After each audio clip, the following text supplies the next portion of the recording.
Só os irmãos do Pai do Senhor. O texto para a nossa meditação está em Marcos, capítulo 4, versículo 1. Diz o seguinte: outra vez começou a ensinar à beira do mar, e reuniu-se a ele tão grande multidão que ele entrou num barco e sentou-se nele sobre o mar, e todo o povo estava em terra junto do mar. Aqui estamos falando do ministério de Jesus. Ele morava na região da Galileia, lá em Cafarnaum, uma casa que ele alugara, e agora ele estava ensinando a multidão. Diz aqui o texto que outra vez ele começou a ensinar a multidão à beira do mar. Ou seja, era um costume dele ensinar a multidão à beira do mar. Nós vemos lá em Mateus capítulo 13, versículo 1, onde ele também ensinou a multidão. Então, o que nós aprendemos sobre o ministério de Jesus, que ele priorizava o ensino. Diz a palavra do Senhor que ele ensinava, ele pregava e ele realizava milagres. Então, aqui outra vez começou a ensinar à beira do mar, né? Nós sabemos que aquela região, a região da Galileia, tem o mar, que é chamado Mar da Galileia, que na realidade é um lago de águas doces, com um pouco mais de 20 quilômetros de extensão, com um pouco mais de 10 quilômetros, né, de largura. E de forma tal que forma ondas. Então, popularmente é conhecido como Mar da Galileia, mas é um lago, o Lago de Genezaré, ou Mar de Tiberíades. Então, Jesus, como ele morava ali naquela região, ele pregava para aquele povo. E nós vamos ver que a multidão procurava Jesus. Não era Jesus que procurava a multidão. Ele saía pregando por todo o território de Israel e algumas nações circunvizinhas, mas onde ele ia, mesmo que estivesse no deserto, a multidão ia procurá-lo. Por quê? Porque a palavra dele tinha vida, a palavra dele tinha autoridade, a palavra dele produzia algo significativo na vida daquelas pessoas. Não era como os escribas fariseus, que não tinham autoridade, mas a palavra de Jesus produzia vida. E nós vemos que quando a palavra de Deus se manifesta, nós vamos ver na vida de João o Batista, a palavra do Senhor vê ele no deserto da Judéia, antes do ministério de Jesus, toda a multidão, a circunvizinhança de Jerusalém ia até João. Ou seja, quando a palavra de Deus se manifesta, as pessoas vão ouvir a palavra de Deus, porque a palavra de Deus produz vida, traz um vigor espiritual. Então, reunia-se a ele uma grande multidão.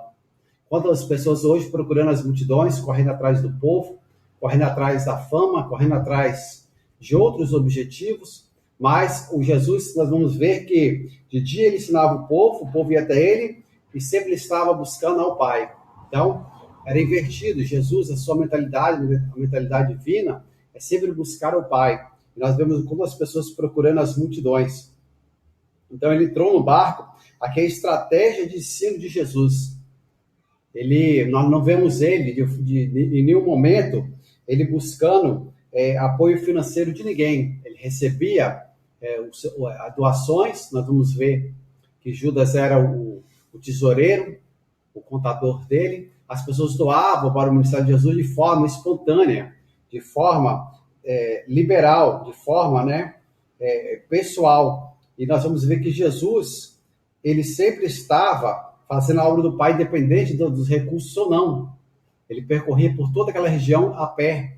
Ele percorria por todas aquelas aldeias e cidades, ensinando o Evangelho, e a multidão seguia ele. Então, aqui ele sentou-se no barco e começou a ensinar, né, o povo, porque ele ia sentado sobre no barco, o vento, né, que estava vindo do mar do lago, né, para a praia, levaria a voz de Jesus.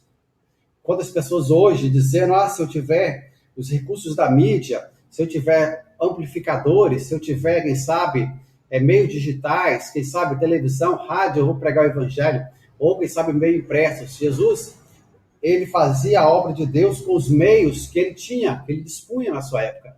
E esse barco não era dele. Ele entrou ali de uma forma emprestada nesse barco. Então não coloque obstáculos para fazer a obra de Deus. O dia que eu tiver apoio, o dia que abrir portas, o dia que abrir agenda, eu faço a obra de Deus. Quero dizer para você, se você tem essa mentalidade, você nunca vai fazer a obra de Deus. porque é necessário fazer a obra de Deus em toda e qualquer circunstância. Não estou falando para você que não é um privilégio pregar para 1 milhão de pessoas, estar, quem sabe, a sua voz sendo levado para o globo terrestre, quem sabe, chegando a lugares onde você nem imagina, mas o mais importante é você estar fazendo a obra do Senhor com o coração.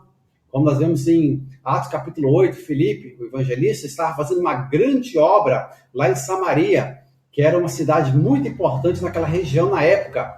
E ali milagres, prodígios e maravilhas estavam acontecendo, grande alegria entre o povo, muitas pessoas aceitando o Senhor, se convertendo, se confirmando na palavra, mas ali o Espírito Santo disse para Filipe, vai, desce para a estrada que está deserta, que desce para Gaza.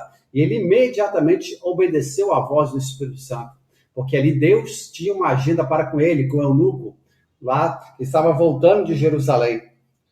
E ali Deus tinha uma conversão para aquele homem. Então nós devemos viver na dimensão do Espírito, nós devemos fazer a obra de Deus de coração para fazer o que é necessário para o Senhor, porque somente Ele tem o controle de tudo. Então nós precisamos estar atentos, se Ele quer nos pregando para 1 milhão ou para um no deserto. Quem sabe Deus falar para você, você mesmo pagar a sua passagem, você mesmo, quem sabe, do seu próprio bolso, ir para uma nação longe e pregar o evangelho para uma pessoa. E quantas pessoas vai dizer isso não é de Deus? Porque a mentalidade desses já é uma mentalidade, quem sabe, fazendo paralelo aos nossos dias, uma mentalidade capitalista, apenas do dinheiro. O mamon já tomou conta da mente dessas pessoas. Ela já não pensa mais como Jesus pensava, ela já não sente mais como Jesus sentia, ela já não tem mais a capacidade de pensar como Cristo pensava.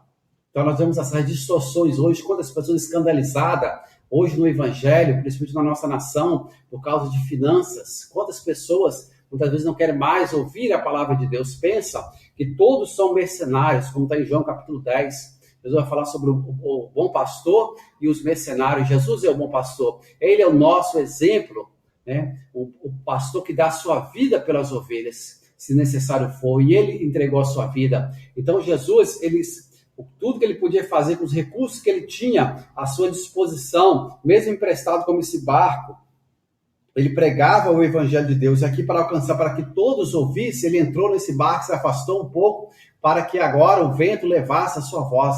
Ele não tinha um amplificador na sua época, ele não tinha uma mesa de som, ele não tinha, quem sabe, áudios, mas ele tinha a unção do Espírito Santo. E é a unção que quebra o jugo, é a unção que faz a diferença, é a unção que transforma o ser humano. É claro que as tecnologias são importantes para transmitir a palavra de Deus, mas o diferencial é a unção das nossas vidas. A tecnologia apenas vai amplificar o que Deus está fazendo com você, vai apenas, quem sabe, difundir o que Deus está fazendo na sua vida. Mas se você não tem a direção de Deus e a unção, não adianta ter meios digitais. Então, o que nós vamos fazer essa reflexão, Jesus, ele ensinava para quê? O ensino para que as pessoas viessem prosperar. Uma certa época, o discípulo chegando ao mestre, explica-nos essa parábola, por que o Senhor nos ensina por parábola? Ele falou, olha, a vós é dado conhecer os mistérios do reino de Deus, mas aos outros não é dado. Por quê? Para que ouçam e não entendam, não chega a cura. Então é necessário o ser humano aprender sobre a palavra do Senhor, para que chegue a cura, para que Deus possa operar na vida do ser humano.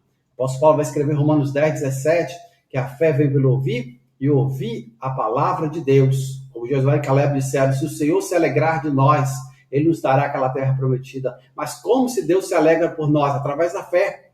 Lá em Hebreus vai dizer que sem fé é impossível agradar a Deus, pois é necessário que aquele que se aproxima de Deus creia que ele existe e é galardoador, recompensador daqueles que o procuram. Quantas pessoas já não acreditam mais? Muitas vezes ele está seguindo outras coisas, ele está seguindo criações humanas, ele está, quem sabe, seguindo mentalidade humana, quem sabe, mas não está seguindo mais a palavra de Deus.